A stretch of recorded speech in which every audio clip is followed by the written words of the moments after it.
Today I will present my disagreement with Dr. Dereje Zelek. My presentation is not against the individual but his thought process. As a lawyer, Dereje knows that presenting strong arguments doesn't equate to arriving at truth. Truth requires wisdom, faith, humbleness and patience. Intelligence alone isn't the passport to heaven. It is for this reason that we have many innocent people in our prison system. Despite their innocence, their lawyers didn't present convincing arguments during the trial that could have given them freedom.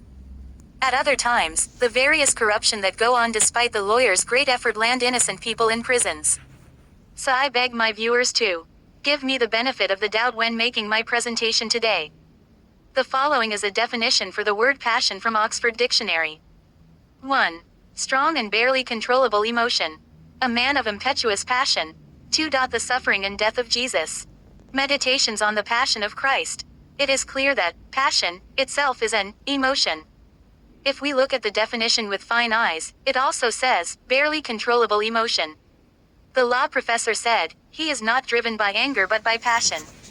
When we look at the definition for the word anger in the Oxford Dictionary, we read a strong feeling of annoyance, displeasure, or hostility. She could barely restrain her anger at this comment.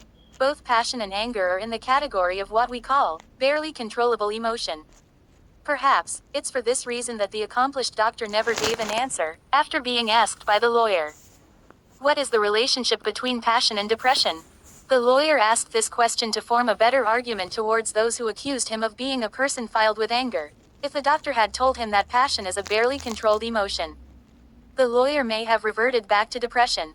To avoid that from happening, the doctor instead took the position of encouraging the lawyer by letting him know that it's an interesting question that needs further study.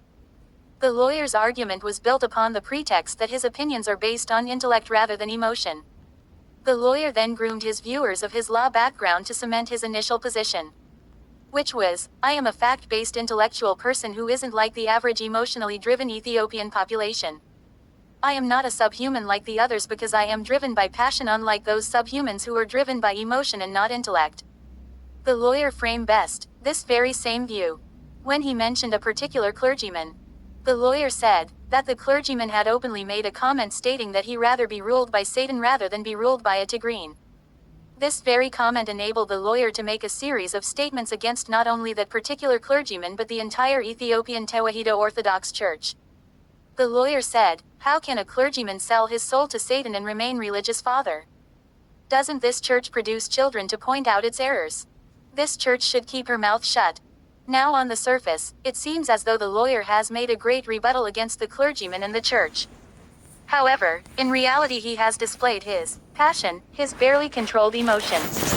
First of all, the lawyer doesn't take into consideration that he may have taken the clergyman's comment out of its context. For example, a person can say, it's raining cats and dogs to mean it's raining heavily. However, a person armed with knowledge of English alone but not familiar with that particular expression might think that cats and dogs are going to rain down from the sky. It is similar to saying Jesus lied when he told his disciples that he would rise from death after 3 days and 3 nights because from Friday 3 p.m. up to the Sunday morning. Those with such arguments say this because the time frame does not equate 3 days and 3 nights previously given by Jesus himself. I repeat, such argument are held by people who are emotionally driven and not by people who seek the hidden reasoning of the statement.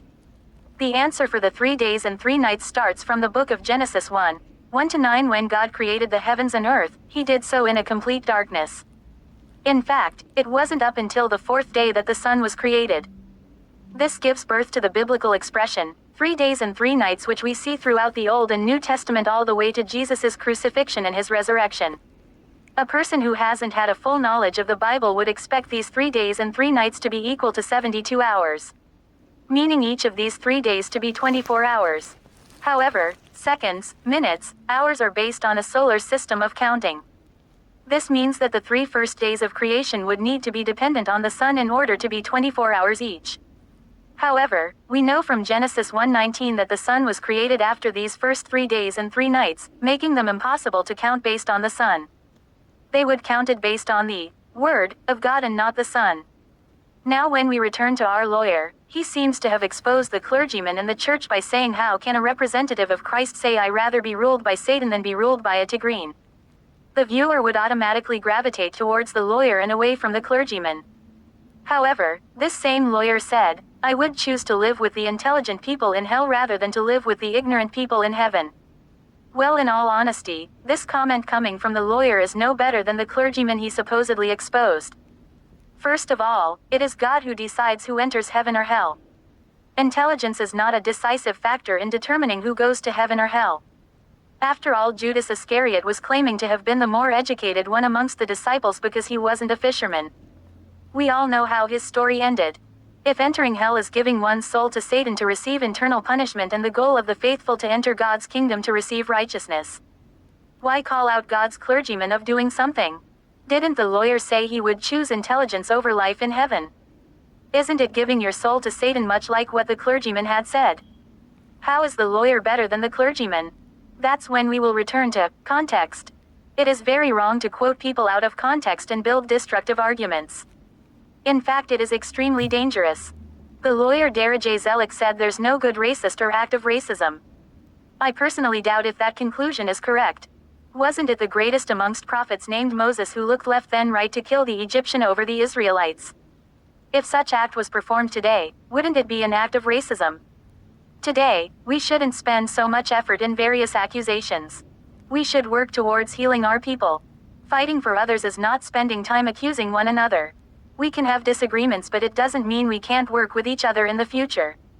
I shouldn't get praises by humiliating my fellow human being. I should get praises if I sacrificed my life in order to save him or her.